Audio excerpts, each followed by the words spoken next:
isso significasse. Vilas e cidades, estradas e caminhos. Organizados e bem treinados, legionários talharam o estilo de Roma em suas colônias, esmagando quem se opusesse a eles. O sucesso dos militares romanos contava e muito com a tecnologia alheia. Depois de séculos de guerra, os romanos sabiam o que funcionava. Muitos de seus equipamentos militares se baseavam em projetos adaptados de seus inimigos. A espada, ou gládio, era de origem espanhola. Os escudos eram samnitas. A armadura derivava de um modelo celta. O capacete era etrusco. Com uma exceção. O pilo era de origem romana. O que o fazia tão especial era a ponteira. Na forma de um arpão, foi projetada para penetrar e ser impossível de sair. Os soldados romanos eram bem treinados em combates próximos para desferir golpes de pilo. Mas a adaptabilidade deu às legiões outra vantagem no campo de batalha. Veja a Scorpio. Invenção de origem grega, as inovações romanas fizeram dela uma arma altamente eficiente. Uma corda bem torcida era usada para armazenar energia. Os romanos usavam crina de cavalo ou, segundo a lenda, até cabelo humano para gerar mais energia. Contendo um mecanismo de catraca refinado para controlar a tensão da corda e calibrar a elevação, a versão romana era extremamente precisa. Organizados em tropas, os soldados romanos podiam provocar mais mortes que as tribos bárbaras que enfrentavam.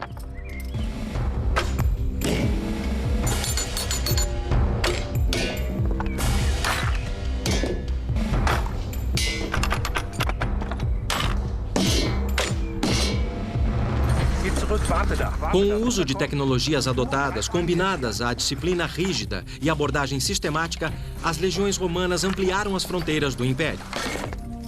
Os romanos sabiam como traçar linhas. A linha foi um símbolo e instrumento de seu império.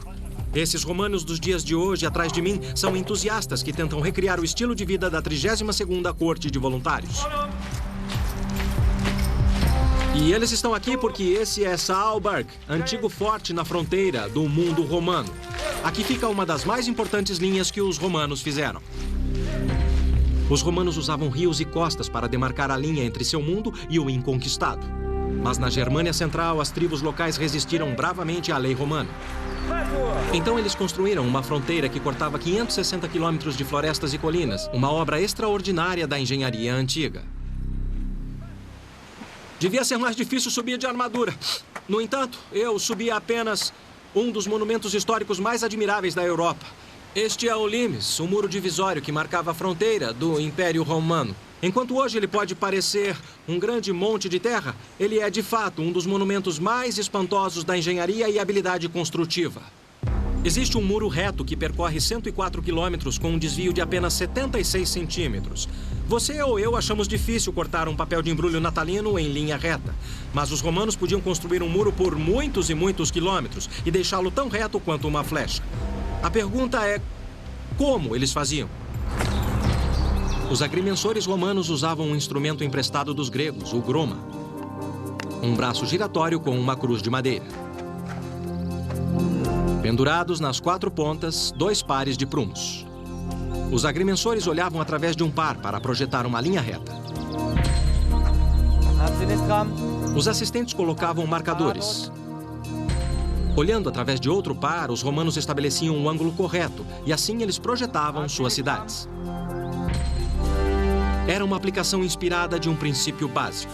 Embora as ferramentas tenham mudado, o conceito de visualizar vários pontos para criar uma linha reta ainda é a ideia básica por trás da agrimensura moderna.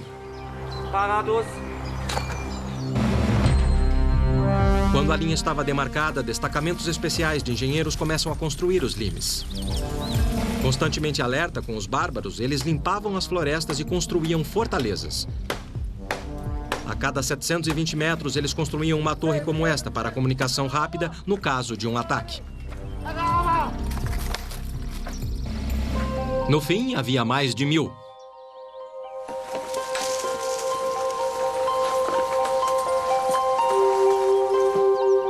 Nas áreas onde os rios não criavam uma fronteira natural, os engenheiros construíam paliçadas para marcar os limes que deixavam uma mensagem clara: propriedade particular, não passe.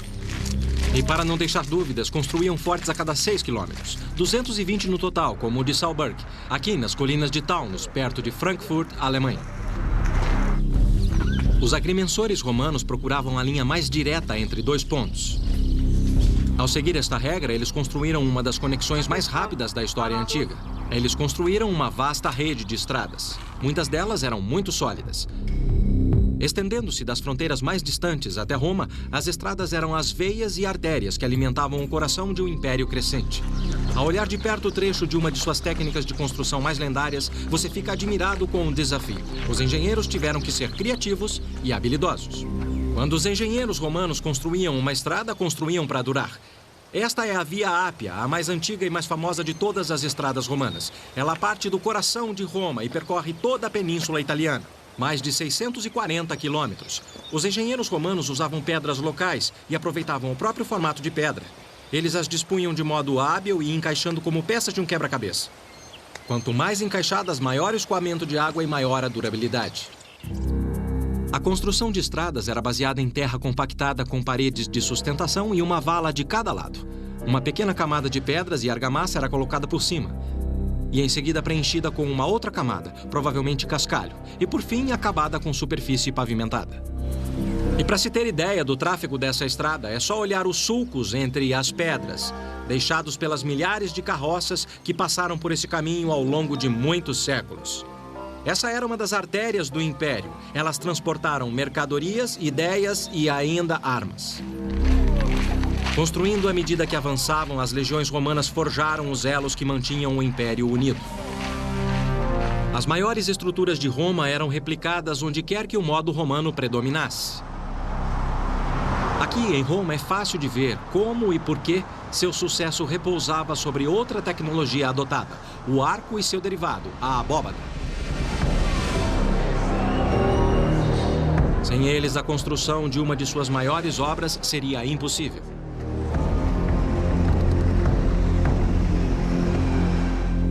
Do tamanho de um estádio moderno de futebol, as paredes do Coliseu têm altura de 4 andares. Se fossem sólidas, as paredes teriam desabado com o peso dos inúmeros tijolos que as ergueram. Ao usar o arco, os construtores emprestaram essa invenção grega para distribuir peso. Eis porque o arco é tão eficiente. O arco começa a partir da chamada saimel, de onde pedras em forma de cunha, chamadas aduelas, são sustentadas por uma pedra central chamada fecho. A partir daqui, o peso é distribuído uniformemente para os pilares. Sem o arco, não haveria possibilidade de construir uma obra tão grande como essa. Ela teria desabado com sua própria massa. Não seria exagero alegar que, sem o arco, certamente Roma não existiria. E se você sair da cidade, você pode ver como o arco foi importante no modo de vida romano. O Aqua Claudia é um dos 9 aquedutos que juntos forneciam 174 milhões de litros de água para a cidade antiga todos os dias. Graças ao arco, os romanos conseguiram criar uma vasta rede de água. Aqui na Porta Maggiore de Roma, 4 aquedutos se cruzavam antes de se ligarem a um labirinto de encanamentos que distribuía a água pela cidade.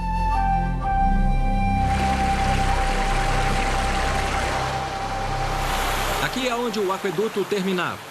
Mas nos tempos de Roma havia fontes similares pela cidade. E o motivo de ter tantas é que elas eram totalmente vitais para o funcionamento dela. Somente os ricos podiam pagar para ter água em suas casas. Logo, para o Zé Povinho, ou se preferir Julius Public, era aqui que você pegava sua água. E não é só isso. Roma é e sempre será um lugar quente. E isso funciona como um ar-condicionado gigante ao ar livre. As fontes lançam água no ar.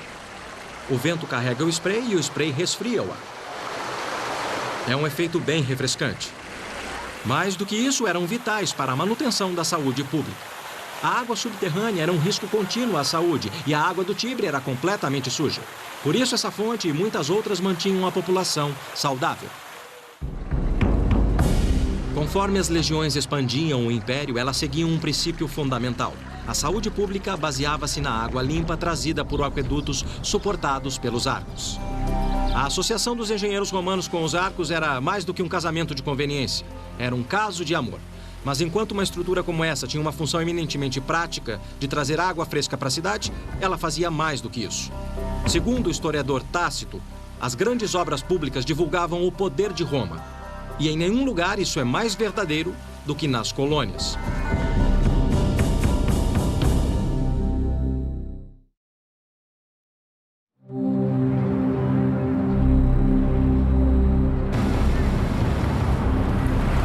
O cenário atrás de mim começa com os romanos. O rio é o Reno e a cidade é Colônia. Seu nome deriva do latim, Colônia, que significa cidade. A cidade que foi fundada aqui por ordem do imperador. Depois da colonização, construir cidades era o próximo trabalho das legiões, porque os soldados romanos eram mais do que guerreiros. A maioria tinha aprendido um ofício antes de se juntar às legiões. Por todo o império, os soldados eram os engenheiros e construtores. Depois de 2000 anos, construção e reconstrução, apenas lembranças sutis de sua história romana permanecem em Colônia. Como hoje, haviam calçadas, praças e fontes que fizeram da cidade um lar longe de Roma para os colonos. Por fim, 50 mil deles chamariam Colônia de lar. A chave era a água, mas não qualquer água. Para obter a qualidade e quantidade necessária, eles construíram o segundo maior aqueduto na história romana. Ele ainda pode ser visto, se você souber onde procurar. Transpor esse vale com pontes como essa era pra lá de caro. Eles criaram uma solução engenhosa. Essa coisa é uma verdadeira maravilha. Normalmente, quando pensamos em um aqueduto romano, pensamos em pontes enormes, com vãos erguidas sobre rios e vales. Mas, na verdade, eram estruturas modestas, como esta, que faziam o trabalho pesado. Para construir esse aqueduto, eles cavavam uma trincheira, margeando a colina, seguindo o contorno, mas com um ligeiro declive. Eles revestiam a trincheira com tijolos e argamassa, erguiam um arco e depois enterravam bem fundo. Tudo isso funcionava como uma geladeira gigante. A água que fluía por aqui ficava fresca e qualquer cidadão de Colônia tinha sempre garantido um copo de água. Água fria, fresca e limpa. O mundo romano continuava se expandindo. À medida que as legiões empurravam a fronteira para o norte, seguindo o Reno, eles estabeleceram a cidade mais fronteiriça, Xanten. Neste parque arqueológico, pesquisadores e fãs da história romana mantêm seu legado vivo.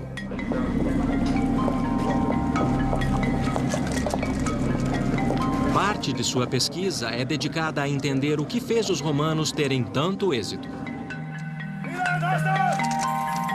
Num esforço para aprender o máximo possível sobre a tecnologia romana, eles fizeram alguns experimentos fascinantes. Como reconstruir esse modelo de uma catapulta romana chamada balista. Montar esta máquina de guerra é algo que eles fazem uma vez em vários anos. Tivemos sorte de estar aqui, embora ninguém tenha certeza se ela vai funcionar ou não.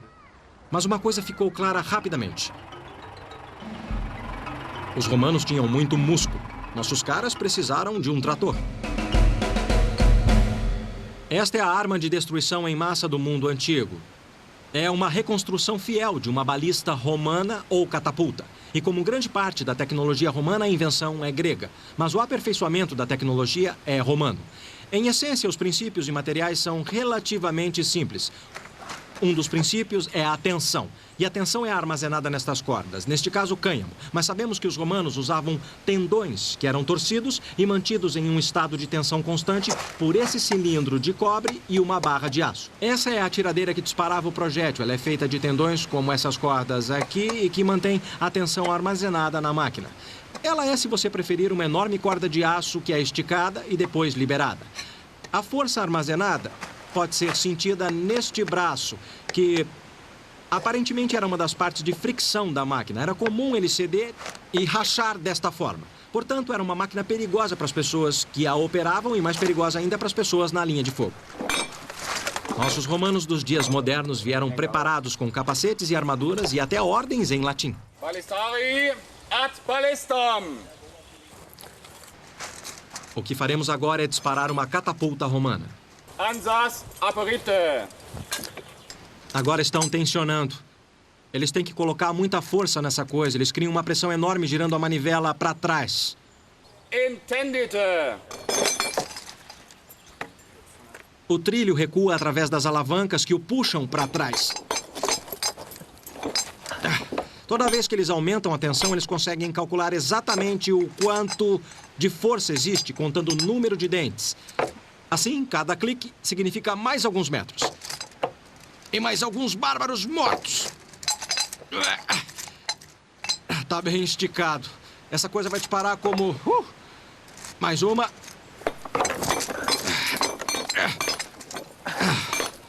Agora colocamos a bola. É como um simples estilingue de couro. Agora vamos disparar. Vamos lá.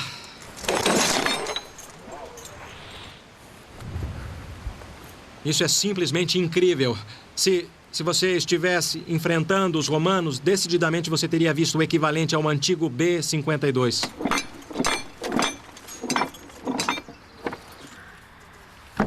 Et jactum! Essa é a versão romana de uma bala de canhão. Ela pesa cerca de 4 quilos. E esta máquina podia arremessar essa bola a uma distância de 400 metros.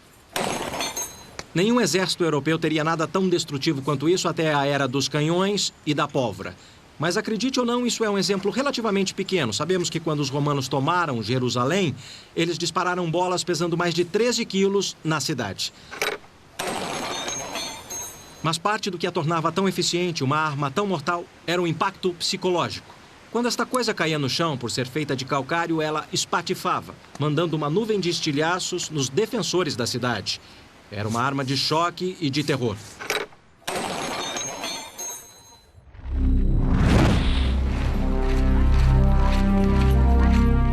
Protegidos por uma muralha e guardados por uma legião, os fundadores militares garantiam que seu novo lar fosse um reflexo de Roma. Eu andei pelo parque até um lugar onde a influência de Roma nos projetistas da cidade deixou sua marca. A construção atrás de mim pode parecer uma estufa enorme, mas na verdade é uma réplica fiel, construída em escala 1:1 do exterior de um banho romano. As ruínas deste banho ficam embaixo.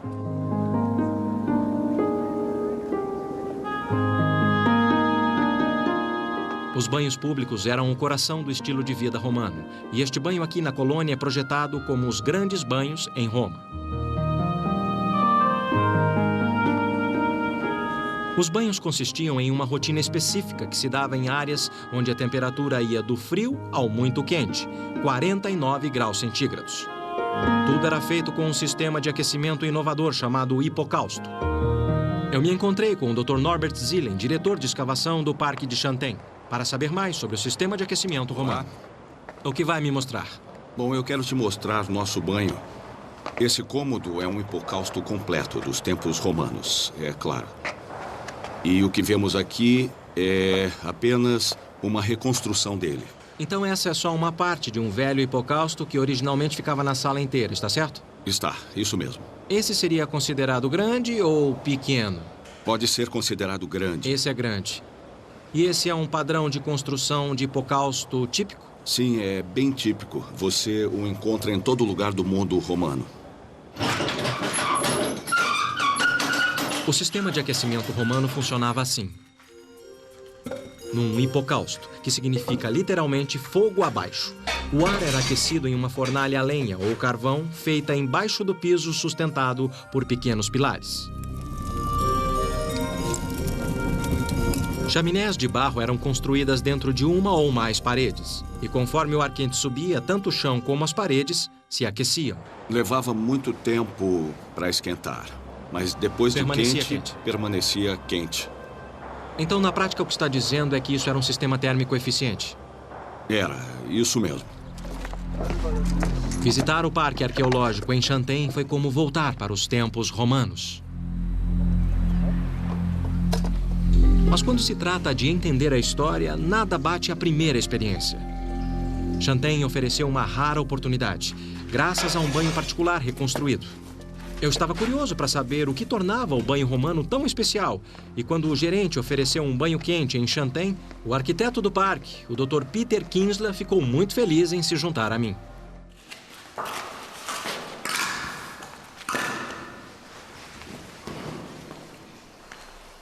Esse banho quente é delicioso, Peter. Ele é aquecido pelo mesmo sistema que aquecia o piso e as paredes? Sim, tem um testudo bem ali. Testudo significa tartaruga. Exatamente. O incrível sobre o hipocausto é que enquanto ele aquece o piso e as paredes, ele também aquece a água da banheira. Um receptáculo côncavo chamado testudo fica diretamente em cima do fogo na fornalha. Ele tem uma abertura dentro da banheira e, através da convecção, a água fria desce e a água quente sobe. A água fria circula na fornalha, onde é aquecida, e volta para a banheira. Uma adaptação astuta de um princípio científico básico. O que mais me surpreende é o esforço que eles despendiam para ter um bom banho. A energia, a tecnologia, tempo e dinheiro que investiam para ter um banho. Por que isso? Bom, isso não fazia parte da cultura, não fazia parte só da vida social, fazia parte da higiene. Então, mais do que qualquer coisa, era uma questão de saúde pública. Exatamente.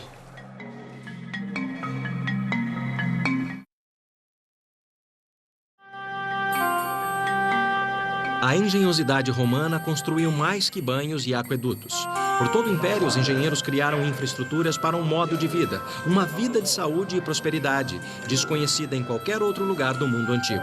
Roma era um modelo para os demais. O que quer que fosse servido na capital também era servido nas colônias. Azeitonas do norte da África, frutas tropicais e até mesmo o arroz eram encontrados com facilidade. Os romanos contavam com um comércio intenso por toda a Índia e China. E o comércio fomentou a inovação e a transferência tecnológica. O comércio romano estendia-se da China até as Ilhas Britânicas. Mas por terra ou água, todos os caminhos levavam a Roma. Roma estabeleceu Ostia como seu porto mais importante no século VI d.C. Apenas a 32 quilômetros de Roma, no rio Tibre, Ostia se tornou a primeira colônia. Nesse grande centro de suprimentos, boa vida significava bons negócios.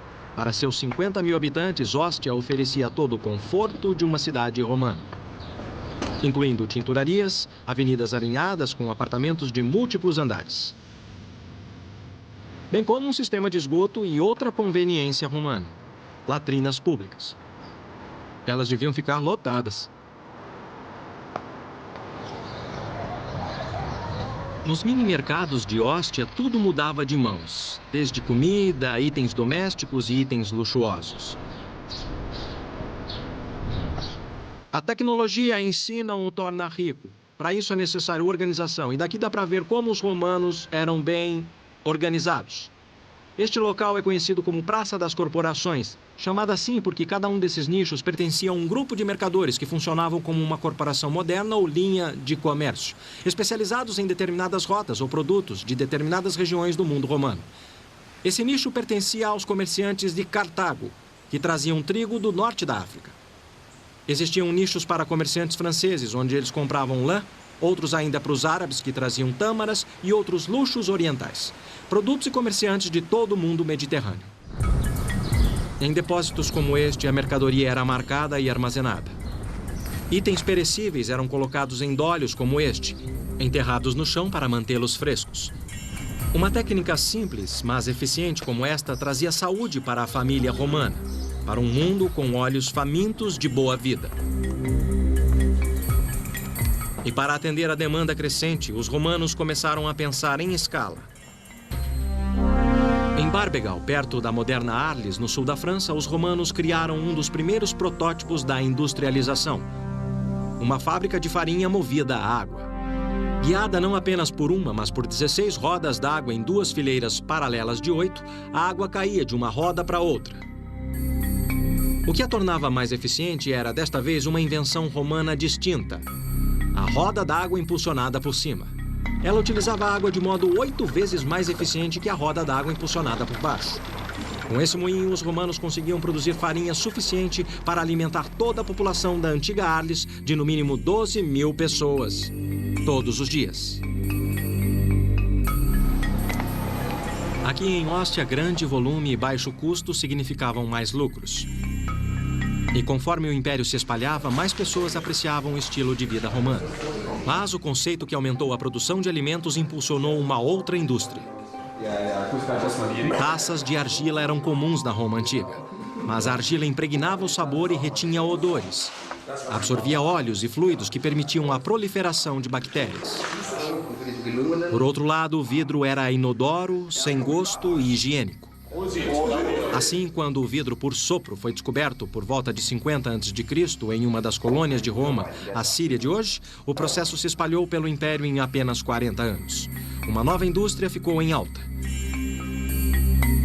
Inúmeros artefatos de vidro romanos encontrados na região de Colônia indicam que, no passado, a cidade foi o centro da produção de vidro. Comerciantes transportavam vidro de Colônia para todo o império. Logo se transformou em outro marco de refinamento do estilo de vida romano. A fim de entender como os romanos atenderam à demanda, pedimos a uma empresa de vidro de sopro para demonstrar a técnica romana. Até hoje, o vidro é assoprado praticamente do mesmo modo como os sírios faziam. Coloque uma bola de vidro derretido na ponta de um tubo longo. Assopre ar através do tubo até formar uma bolha. É aqui que os romanos introduziram uma inovação simples, porém engenhosa. Em vez de modelar a bolha com a mão, eles usavam um molde. Com um molde, uma equipe de vidreiros podia fabricar um grande volume em alta velocidade.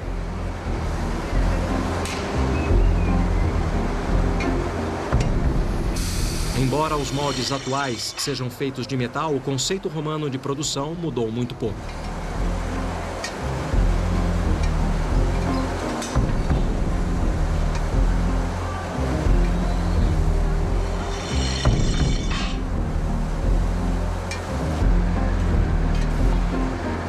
Dois 2000 anos depois, os romanos ainda contribuem para atender à demanda do mercado. Mas eles fizeram mais. Refinaram o material, inventando técnicas para criar um dos mais belos tesouros do mundo antigo. Como esta obra de arte. Até hoje, especialistas discordam sobre como foi feita. Um pesquisador experimentou por mais de 40 anos. Ele acha que encontrou a resposta.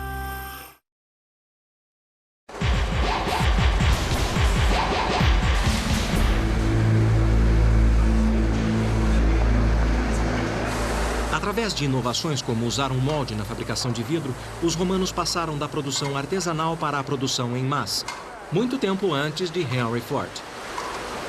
Para entender como os romanos alcançaram seu auge tecnológico, os pesquisadores analisam análogos contemporâneos e reconstroem relíquias de sua cultura. Mesmo assim, alguns de seus feitos mais admiráveis permanecem um mistério. Como essa maravilha da arte romana chamada vidro engaiolado. Descobertos não em Roma, mas em tumbas ao longo da fronteira, eles são luxuosos nos detalhes, mas seu propósito permanece nebuloso. No entanto, os pesquisadores acreditam que, se conseguirem determinar como o vidro engaiolado foi feito, eles aprenderão mais sobre os artífices e a antiga civilização romana que o sustentava. Eu fui ver um homem que passou 40 anos de sua vida pesquisando a técnica romana perdida. Joseph Weltzel usa ferramentas que são, em essência, as mesmas usadas pelos romanos. Tudo que ele acrescentou foi eletricidade. No vidro engaiolado, uma espécie de rede fica em cima de um núcleo através de pequenos suportes. Existem várias teorias sobre como o vidro engaiolado foi criado, e o Sr. Weltzel experimentou todas elas. Ele passou centenas de horas criando réplicas enquanto busca uma resposta final. E aí, quer tentar? Quero sim. Então vamos. Vamos lá.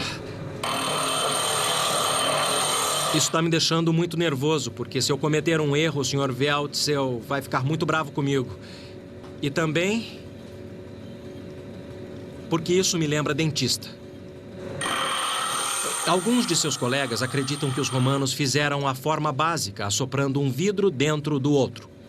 Weltzel não concorda.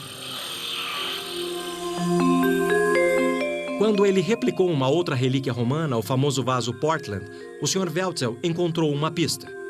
O vaso Portland é decorado com camafeus lapidados. Camafeus eram populares na técnica romana de joias, então o Sr. Weltzel está convencido de que não eram os vidreiros, e sim os joalheiros que tinham a habilidade e ferramentas para criar esses tesouros. Em sua opinião, os artífices romanos fizeram o vidro engaiolado, cortando a superfície de um vaso de parede espessa para criar 2 camadas. Criando réplicas de objetos romanos, podemos aprender muita coisa da técnica que eles usavam. A única coisa dura o bastante para cortar vidro é o diamante. E nós sabemos, como fato, que os únicos diamantes nos tempos antigos vinham da Índia. E para fazer isso, os romanos tinham que manter um tráfego de milhares de quilômetros até o Oriente. E ainda havia todo o trabalho prático. Isso requer muitos meses de trabalho hábil. Aprendemos com isso que os romanos usavam sua tecnologia não apenas para tornar sua vida mais segura e fácil, mas também confortável. Isso não era uma necessidade, era um luxo. A ideia com esse objeto é a seguinte: se você o tem, você ostenta. E isso ia além de bens pessoais. Os romanos usavam suas habilidades para causar um outro efeito: intimidação. Cidades fronteiriças como Xanten se baseavam nela. As legiões que aqui ficavam eram sempre na proporção de 10 romanos para 1 guerreiro germânico. Para compensar, os pesquisadores acreditam que os romanos incrementaram seu treinamento superior e máquinas de guerra com uma outra estratégia: guerra psicológica. O que tornou a tecnologia romana uma ferramenta tão eficiente para o Império não foram apenas as dificuldades técnicas que eles tiveram que vencer, mas sua política e até seu impacto psicológico. A habilidade para construir coisas grandes, construir obras como esta, causou um tremendo impacto nas tribos germânicas que moravam nesta região. Na prática, dizia: somos os romanos. Isso é o que somos capazes de fazer. E viemos para ficar. A mensagem era bem clara. Qualquer bárbaro que atacasse o Império Romano era um bárbaro bem tolo. O templo no cais de Xanten é uma demonstração evidente. Os romanos acreditavam piamente que suas estruturas incorporavam o poder e a glória do Império. E junto com os templos, as arenas falavam do poder romano e da superioridade na engenharia. Nenhuma colônia estaria completa sem uma arena. Mas eu estava mais interessado em um lado mais prático da estratégia de grandes construções. Como eles faziam? Por fim, uma réplica no parque me deu a resposta.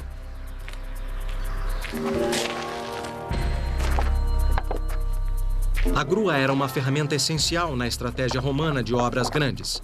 Através de um sistema engenhoso de polias e manivelas, essa máquina formidável reduzia a força de sustentação a cada etapa. Para levantar 2 toneladas, as 2 primeiras polias com 5 roldanas dividiam a força necessária em 1/5. O tambor dividia a força novamente por 5. Depois, a manivela reduzia em 1/10. Assim, 4 romanos, cada um usando 1,8 kg de força de sustentação, podia erguer facilmente 1,8 tonelada de qualquer coisa, usando esta máquina espantosa. Aqui, a engenhosidade deu ao arquiteto romano muitos músculos. Com isto, eles podiam pensar e construir grande. Os construtores romanos também eram muito versáteis. Construíam o que fosse necessário com o que tinham. E isso nem sempre era uma tarefa fácil. As construções romanas tinham paredes pintadas e telhados com telhas de cerâmica. O modelo era Roma. Na fronteira, materiais de construção tradicionais eram difíceis de conseguir e caros para importar. Então, para corresponder às expectativas dos colonos de viver no estilo romano, os construtores tinham que ser criativos. O arquiteto e pesquisador Peter Kinsler mostra algumas evidências de como os construtores romanos foram inovadores em Xanten. Peter, que idade tem esta parede? Bom, provavelmente essa parede foi construída no 2º século depois de Cristo. O que podemos ver aqui é a fundação e depois a superfície externa. Então essa parede era originalmente coberta com pedras como esta aqui? Exatamente. Você tem pedras como essa, fileira por fileira, e isso ficava no meio. Por que eles não construíram paredes apenas com pedras? Bom, porque era muito mais caro e levava muito tempo. O que você faz é erguer um revestimento de pedras como esse e depois encher de cimento romano chamado opus cementitium atrás. Aqui, como em muitas construções romanas, o concreto era a chave. Eles usavam em todo lugar para qualquer coisa. Talvez o que o torne um dos maiores inventos romanos é a adaptabilidade da mistura. O primeiro e mais importante ingrediente é a cal. Então, isso é um calcário. Quando o calcário é queimado em uma fornalha, você obtém a cal virgem. Este pó. Com a cal virgem, você acrescenta água e obtém a cal extinta, ou cal apagada. O próximo passo é acrescentar areia. Ao misturar, você obtém a argamassa básica dos tempos romanos. Ela é a prova d'água? Não é a prova d'água. Em Roma, os construtores descobriram que usando cinza vulcânica das proximidades de um vulcão, obtinha-se cimento à prova d'água. Logo, sem cinza vulcânica, os construtores tiveram que mudar a mistura. Eles tiveram uma ideia esplêndida. Porque, com frequência, você encontra algumas telhas quebradas. Entendi. Você pode derreter ferro e usar uma segunda vez. Você pode derreter vidro e usar uma segunda vez. Mas você não pode reutilizar telhas queimadas. Então, o que eles faziam? Eles moíam as telhas produzindo esse material de telha quebrada, que é bem fino. Aí você acrescenta... Essa mistura tem o mesmo efeito do cimento vulcânico.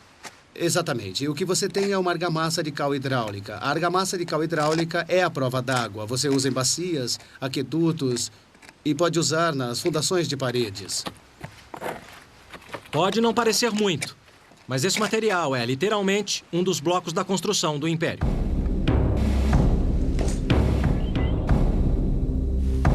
Escala, eficiência e inovação.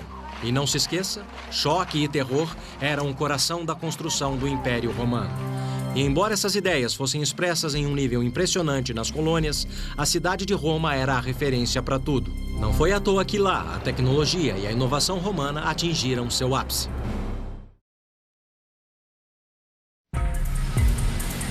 A tecnologia em si não foi o bastante para construir o Império Romano. Precisaram de criatividade. Enquanto as colônias se espelhavam no estilo romano, o padrão era sempre estabelecido em Roma. Foi lá onde uma das maiores ideias sobre escala, inovação e organização tomaram forma.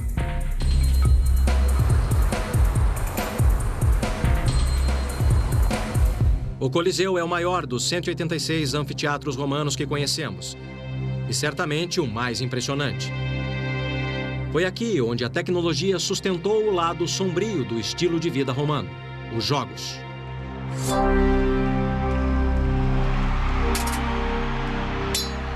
Os espetáculos cruéis encenados nesta arena incluíam matança de humanos e animais aos milhares. Chame de publicidade para o Império. No Coliseu, os romanos mostravam seu poder. Levaria anos de pesquisa paciente para revelar o sistema inteligente que os romanos usavam para produzir seus festivais de choque e horror. Nós estamos no porão, dentro do grande quebra-cabeças do Coliseu. O Dr. Heinz Jürgen Best sempre foi fascinado pelo Coliseu e sua história sangrenta. Por 8 anos, ele pesquisou os registros e estudou vestígios deixados nas ruínas, tentando entender o papel da tecnologia no horror que ocorria aqui. Sua pesquisa o levou a algumas marcas misteriosas nas paredes dos porões do Coliseu. Aqui deste lado temos pequenos corredores. Os animais vinham para cá. E daqui, um deles era içado. Quando ele montou o quebra-cabeça, uma figura extraordinária surgiu. As marcas apoiavam um sistema de manivelas usado para levantar ursos e lobos, leões e leopardos para o piso da arena. Os alçapões abriam e viravam rampas para os animais que seriam erguidos e se juntariam ao espetáculo. Sua engenhosidade pode ser encontrada em cada detalhe. E aqui ficava o sarílio. É lindo. O cilindro vinha aqui. O cilindro vinha aqui dentro? Sim. Como eles viravam? Através de manivelas. O Dr. Bester explicou que a base de cada sarilho era arredondada, bem como a ponta do cilindro. Elas se tocavam apenas num ponto saliente, facilitando a rotação do cilindro e o levantamento da carga. E só naquele ponto? E aí ele girava com facilidade. Isso. Brilhante, brilhante. O Dr. Bester desenvolveu esquemas sofisticados para revelar os segredos do sistema. Como um relógio, 8 trabalhadores em 28 sarilhos, 256 ao todo, eram sincronizados em um sistema que incluía polias, elevadores e cordas, que erguiam 28 gaiolas com segundos de intervalo, levando a carga mortal do porão para se juntar ao horror que acontecia em cima. E aqui, a próxima corrediça, que pegava a parede inteira. Entendi, eu entendi. Para a gaiola. Então aqui é a corrediça, Exato. para subir a gaiola. Isso. Então a cada 9 metros havia outro sarilho e assim por diante. Exatamente. E tudo isso era totalmente simétrico, não é? Isso. Em toda a volta. Sim.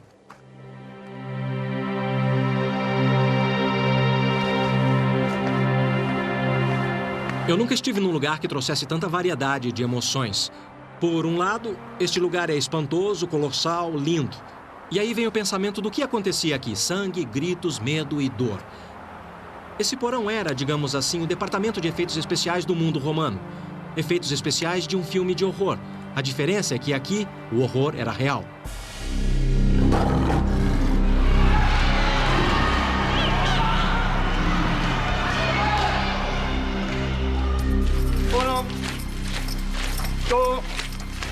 Sua habilidade para adaptar tecnologias simples em complexos sistemas criaram a base do estilo romano e um padrão de vida incomparável nos tempos antigos. Estradas e pontes romanas ligaram e criaram o mundo ocidental. Os romanos deixaram para trás um legado de grandeza e admiração por inovações audazes. Expressando-se através da arquitetura, arte ou artesanato, os romanos nos inspiram. Ainda dá para ouvir os ecos e ver os rastros da antiga Roma. Somos todos, de certo modo, herdeiros do legado romano, seja nas necessidades de nossa vida, seja nos luxos. Neste sentido, é justo dizer que somos todos um pouco romanos.